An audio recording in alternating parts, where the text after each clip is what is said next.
আল্লাহ নবী সাল্লাল্লাহু আলাইহি ওয়াসাল্লাম বলেন, মান ক্বারা হারফান মিন কিতাবিল্লাহি ফালাহু বিহি হাসানাহ। আল্লাহ নবী সাল্লাল্লাহু আলাইহি ওয়াসাল্লাম বলেন, যে কিতাবুল্লাহ থেকে, আল্লাহর কালাম থেকে একটি হরফ মাত্র পড়ছে, ফালাহু বিহি হাসানাহ ওয়াল হাসানাতু বিআশরি আমসালিহা।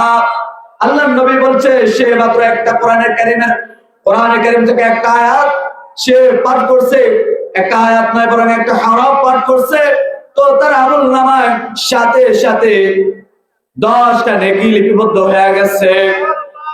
এইজন্য আল্লাহ নবী সাল্লাল্লাহু আলাইহি ওয়াসাল্লাম বলেন, লা আকুলু আলিফ লাম মিম হারফুন।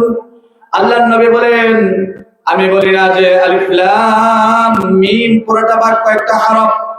না না, কোরআন শরীফের আয়াত সূরাতুল বাকারার মধ্যেও আছে আলিফ লাম মিম, সূরাতুল আলিফ লামের মধ্যেও আছে, বিভিন্ন সূরার মধ্যে কাফ হা ইয়া আইন সাদ, আলিফ লাম মিম সাদ থাকে। এগুলোর অর্থ শুধু আল্লাহ তাআলাই ভালো জানেন, আল্লাহু আ'লামু বিমুরাদিহিম। আল্লাহ ছাড়া এগুলোর কেউ মর্ম বুঝে না, অর্থ বুঝে না। হ্যাঁ, এই জন্য যে এগুলো পড়লে সওয়াব হবে না, এই কথাটা ভুল। এই কথাটা কিছু মানুষ সমাজে বলে বেড়ায়, অর্থ বুঝে না পড়লে সওয়াব হবে না, এই কথাটাই একেবারে ভুল। কারণ আল্লাহ নবী সাল্লাল্লাহু আলাইহি ওয়াসাল্লাম হাদিস শরীফে বলেন নাই অর্থ বোঝা লাগবে। না না, আমরা তো সূরা ফাতিহা তেলাওয়াত করলাম, সূরা ফাতিহার অর্থ বুঝলাম, লেকিন আলিফ লাম মিম এটার অর্থ বুঝি না, তার মানে কি এমন যে এটার সওয়াব হবে না? না না, এটা হতে পারে না।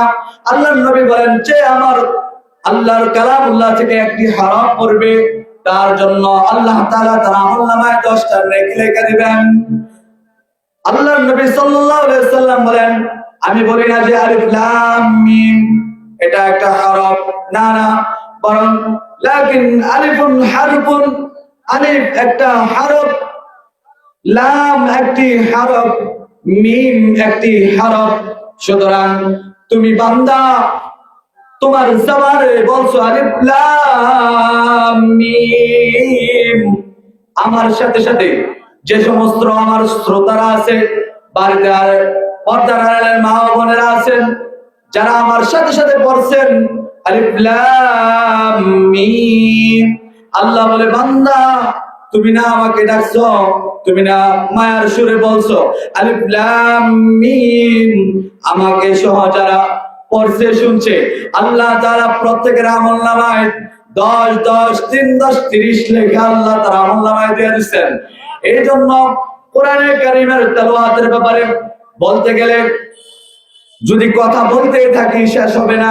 ফাযাইলে কোরআনের মধ্যে আল্লাহর নবী সাল্লাল্লাহু আলাইহি ওয়াসাল্লাম অনেক হাদিস আনছেন।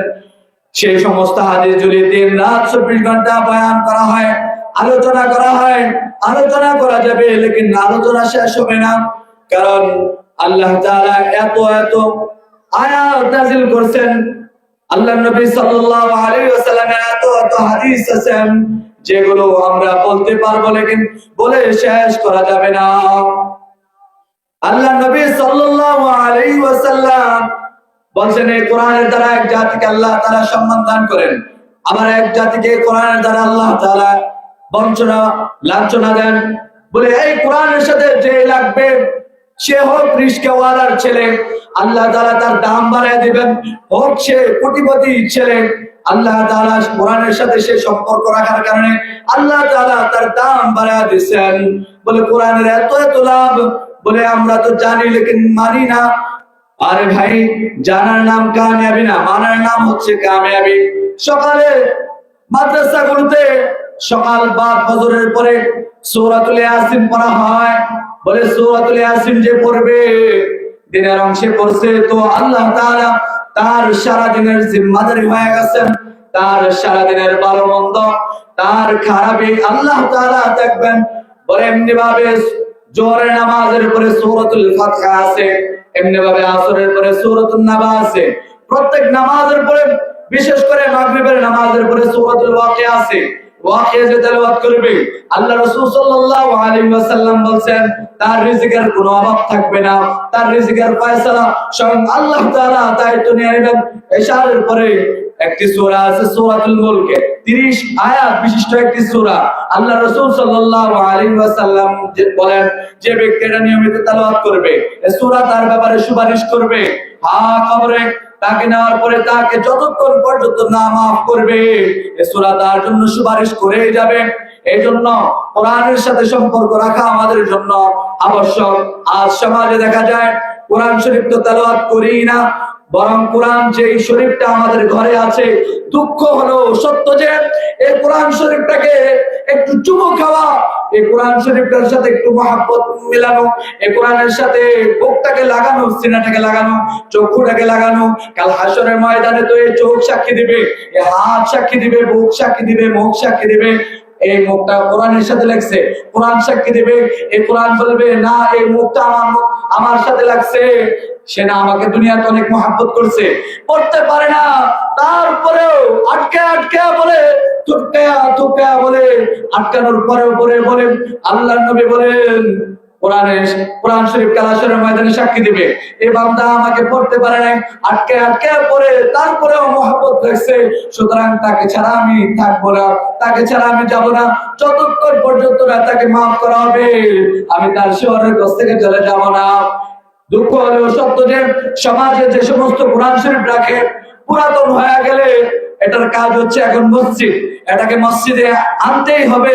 না না না, এটা কোরআন শরীফের এক নিয়ম আছে, বলে কোরআন শরীফ তাকের উপর রাখছে, দিনকে দিন, মাসকে মাস, বছরকে বছর, যুগকে যুগ যায়, কোরআনের সাথে কোনো সম্পর্ক নাই, কোরআনের তেলাওয়াত নাই, কোরআন পড়তে পারে তারপর অলসতার সাথে কোরআন পড়ে না।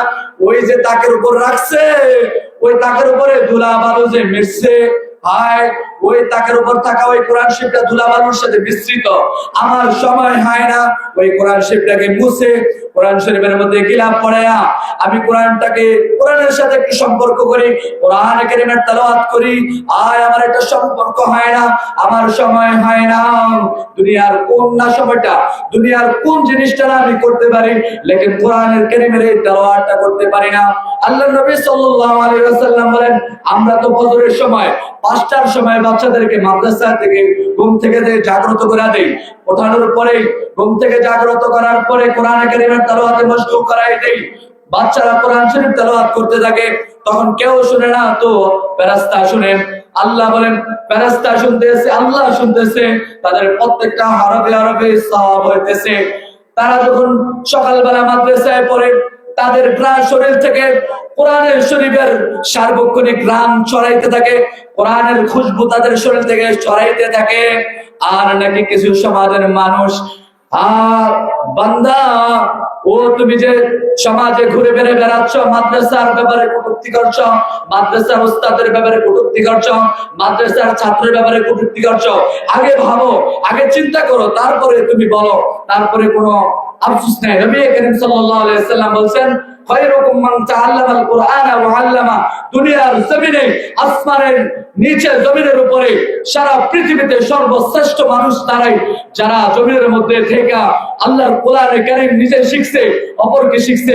আল্লাহর নবী সার্টিফিকেট দিয়েছেন সর্বোত্তম জাতি তারা। সুতরাং যাদেরকে আল্লাহর নবী সর্বোত্তম বলছেন তাদেরকে আমি আরজ করব তোমরা নিজেদেরকে হীনমন্যতার সাথে ভুগবে না। আল্লাহর নবী তোমাদেরকে সর্বোত্তম জাতি বলছেন, সুতরাং আমরা সারা পৃথিবীর মধ্যে কোরআনে কারীমের খেদমত করে যাচ্ছি, করে যাব আজীবন ইনশাআল্লাহ। আমরাকে রাসূলুল্লাহ সাল্লাল্লাহু আলাইহি ওয়াসাল্লাম সর্বোত্তম বলছেন, সর্বশ্রেষ্ঠ জাতি বলছেন।